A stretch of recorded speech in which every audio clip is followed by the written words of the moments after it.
दोस्तों नमस्कार। Daily current affairs के वीडियो में आपका स्वागत है। आज के इस वीडियो में हम लोग 22 जून 2020 के करंट अफेयर्स को देखेंगे न्यूज़ से क्या कुछ सवाल आपके लिए महत्वपूर्ण बनते हैं। उससे पहले अगर आप मेरे चैनल पर पहली बार आए हैं तो इसको सब्सक्राइब करें, साथ ही साथ बेल आइकन को प्रेस करें ताकि ये सारे इंपॉर्टेंट वीडियो का नोटिफिकेशन आपको सबसे पहले प्राप्त हो।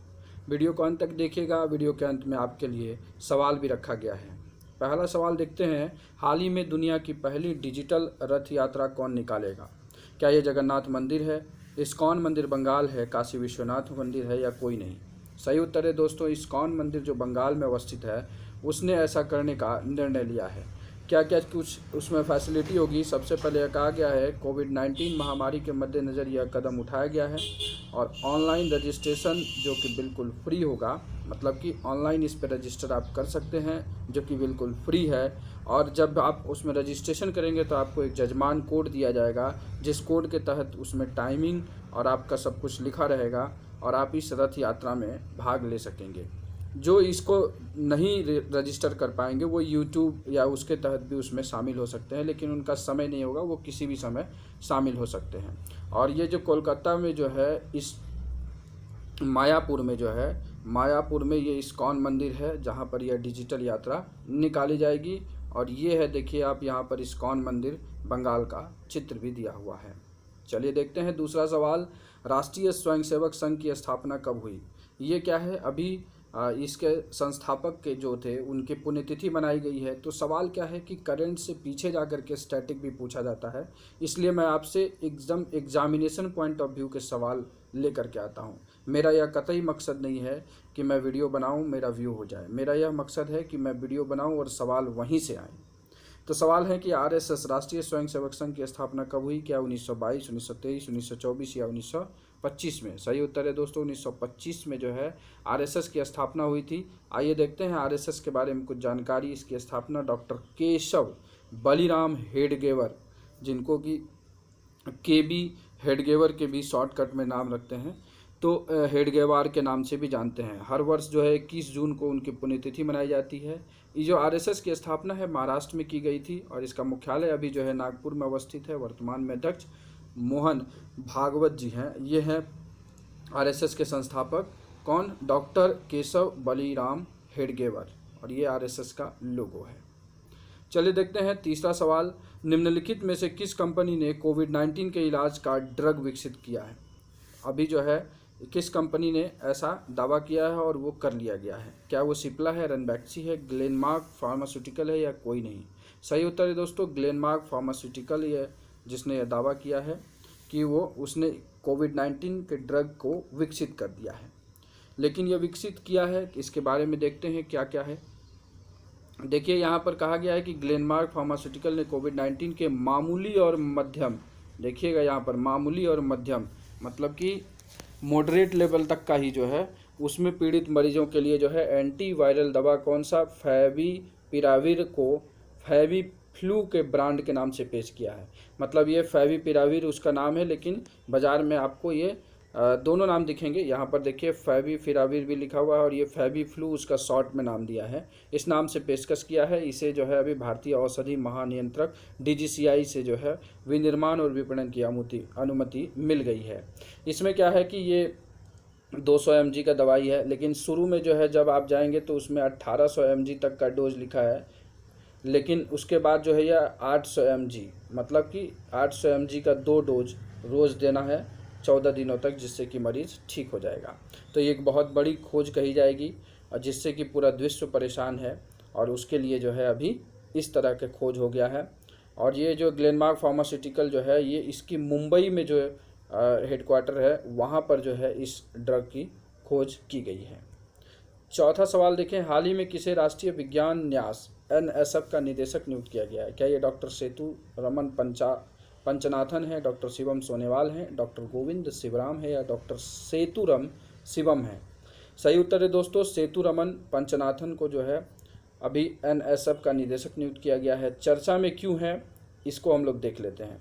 चर्चा में इसलिए है क्योंकि अमेरिकी सीनेट ने जो है ये भारतीय मूल के अमेरिकी वैज्ञानिक, इसलिए इस सवाल को लिया गया है क्योंकि ये भारतीय मूल से हैं और किसी न किसी भारत से टच हो रहे हैं, तो सवाल बन सकता है। भारतीय मूल के अमेरिकी वैज्ञानिक सेतु रमन पंचनाथन को एनएसएफ का निदेशक नियुक्त किया है। ये जो एनएसएफ है ये क्या है, यह अमेरिका की शीर्ष विज्ञान वित्त पोषण निकाय है जिसका सालाना बजट जो है 7.4 अरब डॉलर है। अब ये जो सेतुरमन है फ्रांस के कोर्डोबा का जगह लेंगे, मतलब इससे पहले जो है फ्रांस के कोर्डोबा जो थे वो निदेशक थे एनएसएफ के, उनका जगह लेंगे। और ये जो है इस पद पर नामित होने वाले भारतीय मूल के दूसरे अमेरिकी हैं। तो पहले अमेरिकी कौन थे, तो पहले जो थे भारतीय मूल के अमेरिकी वो सुब्रा सुरेश थे जो कि एनएसएफ के निदेशक नियुक्त किए गए थे। आपको ये चित्र में दिख रहा होगा, ये हैं हमारे डॉक्टर सेतुरमन पंचनाथन। चलिए देखते हैं अगला सवाल। अगला सवाल है, हाल ही में ट्राइडेंट नामक मिशन की घोषणा किसने की है? ट्राइडेंट नामक मिशन की घोषणा क्या इसरो ने, नासा ने, जाक्सा ने, रॉसकोस्मोस ने? तो ये जो है नासा ने अभी इसकी घोषणा की है। आइए देखते हैं इसके बारे में क्या कुछ है। नासा ने क्या कहा है कि नेपच्यून के सबसे बड़े चंद्रमा ट्राइटन, एक सवाल यहाँ मिला आपको कि ट्राइटन जो है वो किसका उपग्रह है? नेपच्यून का सबसे बड़ा उपग्रह है। इस मिशन की शुरुआत नासा करेगा। क्यों करेगा? कुछ तो कारण होगा। कारण यह हुआ है कि जो है ट्राइटन की सतह पर क्या है, बर्फीले पदार्थ के काले प्ल्यूम पाए गए हैं। ये आप देख रहे हैं बर्फीले पदार्थ के जो है काले प्ल्यूम पाए गए हैं। इस कारण जो है क्या किया गया है, और इस कारण जो है इस मिशन को जो है नासा लॉन्च करेगा। साथ ही साथ ये बता दें कि वहाँ का जो आइनोस्फीयर है हमारे सौरमंडल के अन्य चंद्रमाओं के मुकाबले 10 गुना अधिक सक्रिय जो है आइनोस्फीयर है।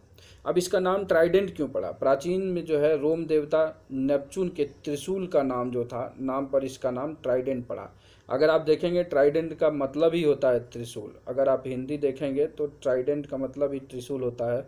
जब आप इस शब्द को गूगल करेंगे तो आपको पिक्चर में त्रिशूल ही आएगा, समझे कि नहीं? ट्राइडेंट त्रिशूल ही आएगा। तो ये हो गया, हम लोगों ने देखा क्या, ट्राइडेंट मिशन के बारे में देखा जो कि नासा शुरू करने वाली है नेपच्यून के सबसे बड़े चंद्रमा या उपग्रह कहिए उसके लिए। अगला सवाल देखें, छठा सवाल है, हाल ही में क्रिकेटर मशरफे मुर्तजा कोविड-19 संक्रमित पाए गए हैं, वो किस देश के हैं? मतलब किस देश के क्रिकेटर हैं? पाकिस्तान, बांग्लादेश, दक्षिण अफ्रीका या ऑस्ट्रेलिया? सही उत्तर है दोस्तों, बहुत नॉर्मल सवाल है, बांग्लादेश के हैं और ये हैं आपके मशरफे मुर्तजा जो पूर्व में बांग्लादेश के कप्तान भी थे। सातवां सवाल है, हाल ही में किस जीव की नई प्रजाति खोजी गई है जिसका नाम सिनेप्सिस मैग्निफिका रखा गया है? तो क्या ये बंदर की प्रजाति है, छिपकली है, मेढक है या मछली है? तो आपको बता दें जो ये सिनेमैस्पिस जो है मैग्निफिका, ये छिपकली की एक प्रजाति है। चर्चा में इसलिए है क्योंकि इसे किसने खोजा है? इसे खोजा है महाराष्ट्र के मुख्यमंत्री जो अभी उद्धव ठाकरे हैं, उनके छोटे बेटे तेजस ठाकरे और उनकी टीम ने कर्नाटक के पश्चिमी घाट में सकलेश्वर के नज़दीक जो है इस प्रजाति की खोज की है।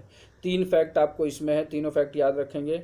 सबसे आसान तो कर्नाटक के पश्चिमी घाट का जो है जैव विविधता बहुत अधिक है, वहाँ पर इसे खोजा गया है। साथ ही साथ सकलेश्वर के नज़दीक खोजा गया है और खोजा किसने है? तेजस ठाकरे और उनकी टीम ने। और इस खोज को जो है अंतर्राष्ट्रीय शोध पत्रिका जो है जुटाक्सा, उसमें इसे प्रकाशित किया गया है। तो अब आपको इसका पिक्चर भी दिखा दे, ये है, देखिए ये है वो छिपकली जिसकी खोज हुई है अभी।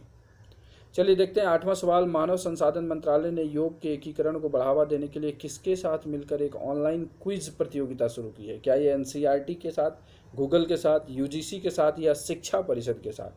सही उत्तर है दोस्तों, एनसीईआरटी के साथ मिलकर के अभी योग दिवस पर जो है मानव संसाधन विकास मंत्रालय ने अभी इसे ऑनलाइन क्विज को शुरू किया है। आप कमेंट बॉक्स में बताएंगे कि मानव संसाधन विकास मंत्री कौन है, मतलब एचआरडी मिनिस्टर कौन है? तो इसका जो है सही उत्तर एनसीईआरटी है। आप यहाँ एनसीईआरटी का लोगो भी देख सकते हैं।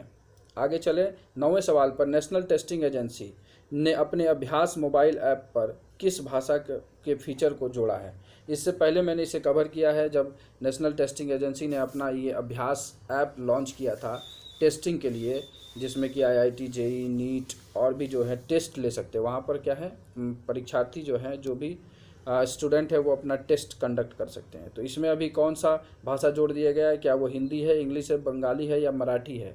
सही उत्तर है दोस्तों, अभी इसमें हिंदी को भी जोड़ दिया गया है। आप ये देख सकते हैं, ये है इस तरह का लोगो आएगा जब आप नेशनल टेस्टिंग अभ्यास ऐप को डाउनलोड करेंगे। और यही है HRD मिनिस्टर। अगर आप इनका नाम जानते हैं तो आप अभी जो मैंने सवाल पूछा है उसका उत्तर यही है, और आप कमेंट बॉक्स में ज़रूर लिखिएगा। चलिए देखते हैं आज के वीडियो का अंतिम सवाल। 10वां सवाल, हाल ही में शुरू की गई गरीब कल्याण रोजगार अभियान में किस राज्य ने शामिल होने का अनुरोध किया है? अभी आपको बता दें 6 राज्यों में इसे शुरू किया गया है। पूरा डिस्कशन करेंगे। सबसे पहले इसका उत्तर देख लेते हैं क्या है। तो क्या ये महाराष्ट्र, पंजाब, हरियाणा या छत्तीसगढ़ है? सही उत्तर है दोस्तों, छत्तीसगढ़ की सरकार ने अभी अनुरोध किया है कि उसे भी गरीब कल्याण रोजगार अभियान में शामिल किया जाए।